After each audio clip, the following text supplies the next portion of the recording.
धनबाद के झरिया के नजदीक नॉर्थ तीसरा इलाके में है गोकुल पार्क। यह पार्क कोयला खदान से निकले मलबे पर बनाया गया है। बीसीसीएल के एरिया 10 में करोड़ों रुपए की लागत से बनी ओबी डंप के ऊपर गोकुल पार्क अब भूमिगत धधकती आग की चपेट में आ चुका है। देखिए हमारी ये खास रिपोर्ट।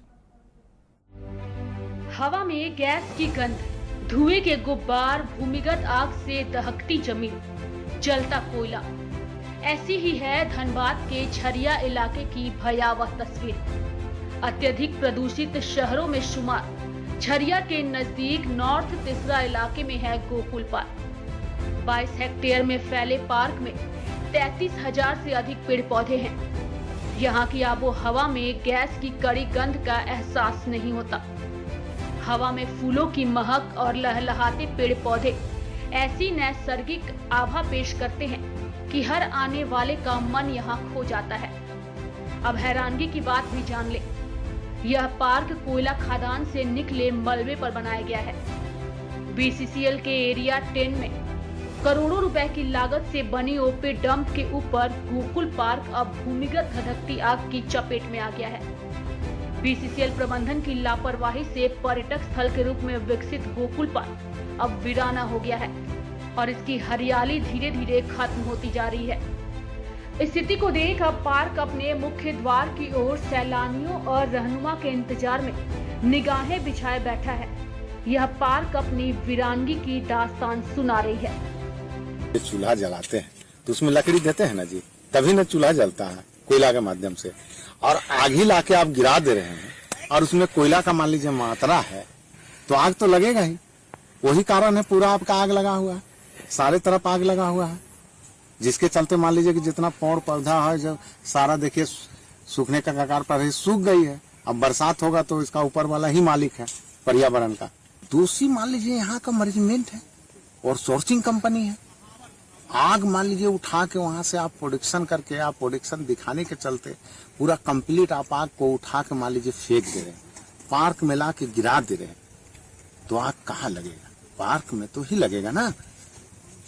तो मैन जो वही है, पार्क में मान लीजिए कि आप आग ला के गिरा रहे हैं तो आग लग जा रहा है। गोकुल पार्क की हरियाली को अब किसी की नजर लग गई है। अब यह पर्यटन स्थल भी भूमिगत आग की चपेट में आ गया है।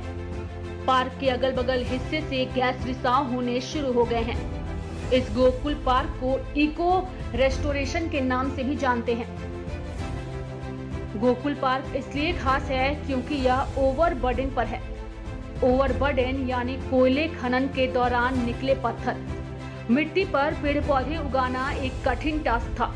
इसके बावजूद ओबी के पहाड़ पर ही गोकुल पार्क को एक प्रोजेक्ट के रूप में विकसित किया गया था। यह पार्क 22 हेक्टेयर में फैला है, लेकिन यह पार्क को जब से आग ने अपनी चपेट में लिया है तब से यहाँ लोग आने से भी कतराने लगे हैं। ये जो लापरवाही है ये बीसीसीएल मैनेजमेंट का है, क्योंकि वो पार्क जो है बीसीसीएल द्वारा बनाया गया था ओवरबर्डन के ऊपर में, और इस पार्क को बीसीसीएल द्वारा जो भी अधिकारी या कोई मंत्री आते थे, कोयला मंत्री तक, वो दिखाया जाता था कि ये हम पार्क बनाए हैं, लेकिन आज वो भी आग के चपेट में आ गया। एक तो सभी लोग जानते हैं कि झरिया कोलफील्ड जो कोकिंग कोल के लिए पूरा हमारे भारतवर्ष में सबसे बहुमूल्य कोयला जो है ये झरिया कोलफील्ड में है और ये राष्ट्र का बहुत बड़ा एक संपत्ति था। लेकिन बीसीसीएल के लापरवाही से, मिसमैनेजमेंट के चलते आज सभी जगह जो है आपके चपेट में कोकिंग कोल चल रहा है और इसका कोई सही जो काम होना चाहिए उस पर नहीं हो रहा है कि इसको कैसे रोकथाम हो, कैसे इस कोयला को हम निकाले जो राष्ट्र का एक बहुत बड़ा संपत्ति है। तो इस तरह से गोकुल पार्क रहा सभी जगह लापरवाही से बीसीसीएल का जो संपत्ति है, जो राष्ट्र का एक संपत्ति है, वो नष्ट होते। बीसीसीएल प्रबंधन ने जिस मंशा के साथ इस पार्क की नींव रखी थी, दरअसल उस पर पानी फिर गया है। इस पार्क में कोयला मंत्री यहाँ आ चुके हैं। 12 करोड़ की लागत से बनाया गया था गोकुल पार्क, जो कि अब आग की तपती तपिश में झुलस गया है। यहाँ पर लगे पेड़ पौधे भी सूखने लगे हैं।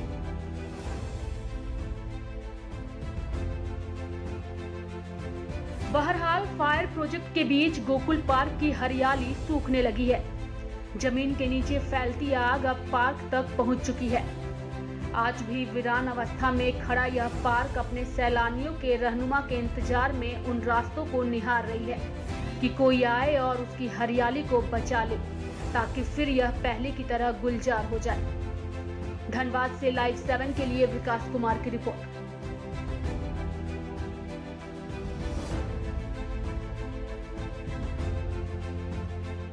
इस मामले पर ज्यादा जानकारी के लिए हमारे साथ हमारे सहयोगी विकास जुड़े हैं। हम विकास से जानेंगे। विकास, बीसीसीएल की इतनी बड़ी लापरवाही का खामियाजा सिर्फ और सिर्फ सैलानियों को भुगतना पड़ रहा है।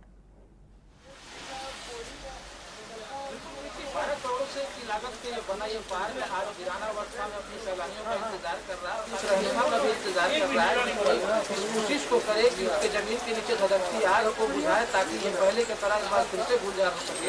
आपको बता दूं, ये जो पार्क है दरअसल इसलिए खास कहा जाता है क्योंकि ये कोयला उत्खनन के दौरान जो पत्थर निकलते हैं उसके ऊपर इसकी नींव रखी गई थी। हालांकि बीसीसीएल ने जब इस तरह की पार्क बनाई थी तो इसकी चर्चा इतनी हुई थी, इनकी सराहनीय हुआ था और इतनी चर्चा हुई थी कि कोयला मंत्री तक यहाँ तक आए थे इस पार्क को देखने के लिए। और इस पार्क में एक खासियत और है कि इको रिजर्वेशन पार्क भी कहा जाता है।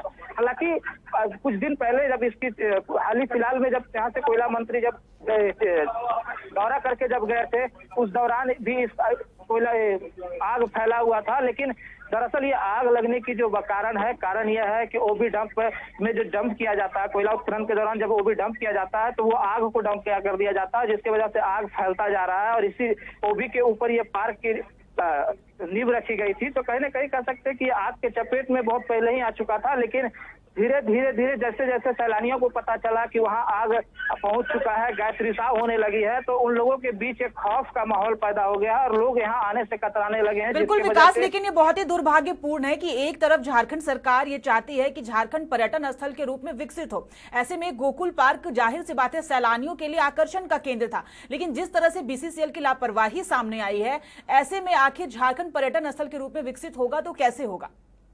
बिल्कुल, जिस तरह से लगातार सरकार कई कवायद भी किए हैं कि झारखंड पर्यटक स्थल को विकसित किया जाए और इसमें गोकुल पार्क जिस लोधना कोलियरी क्षेत्रों के लिए एक काफी आकर्षित जगह था। हालांकि कह सकते हैं कि बीसीसीएल की लापरवाही के कारण आज जो है ये पार्क पूरी तरीके से वीराना अवस्था में है, लोग वहां जाने से कतराते हैं। हालांकि बीसीसीएल के कई कर्मी वहां पे इसके देख रेख में है, लेकिन जमीन के नीचे लगी आग वहां पेड़ पौधों को भी सुखाना शुरू कर दिया। हालांकि कितना भी पानी डाली जाए उस पर असर नहीं हो रही है, लेकिन कह सकते हैं कि कहीं ना कहीं बीसीसीएल की लापरवाही और जरूरत है कि सरकार को भी इस पर ध्यान दी जाए, ताकि यह पार्क एक बार फिर से जिंदा हो जाए और इसकी हरियाली में एक बार फिर से चहल पहल हो। जी कृति। विकास, लेकिन ये हरियाली को समाप्त करने के साथ साथ किसी बड़े हादसे को भी निमंत्रण दे रहा है। समय रहते इस पर रोक लगानी ही होगी। बिल्कुल कृति, क्योंकि जैसे जमीन के नीचे धधकती आग बढ़ती जा रही है, कहीं न कहीं भूधसान जैसी बड़ी घटनाएं होने की भी संभावना है और लगातार भूधसान जैसी घटनाएं होती भी आ रही है, जिसको लेकर के यहाँ के जो स्थानीय है या फिर यहाँ के जो लोग हैं पहले जिस चाव से घूमने जाते थे, उनके अंदर एक भय बढ़ गया है, एक डर समा गया है कि कहीं ना कहीं अगर जमींदोज हो जाए या फिर जब भूधसान जैसी घटना होती है तो इसका खामियाजा हमें भुगतना पड़ेगा। कि जो स्थानीय विधायक हो वो भी इसकी सूद ले, ताकि एक बार फिर ये जो पार्क है एक बार फिर से जिंदा हो जाए। आम जनमानस का क्या कहना है?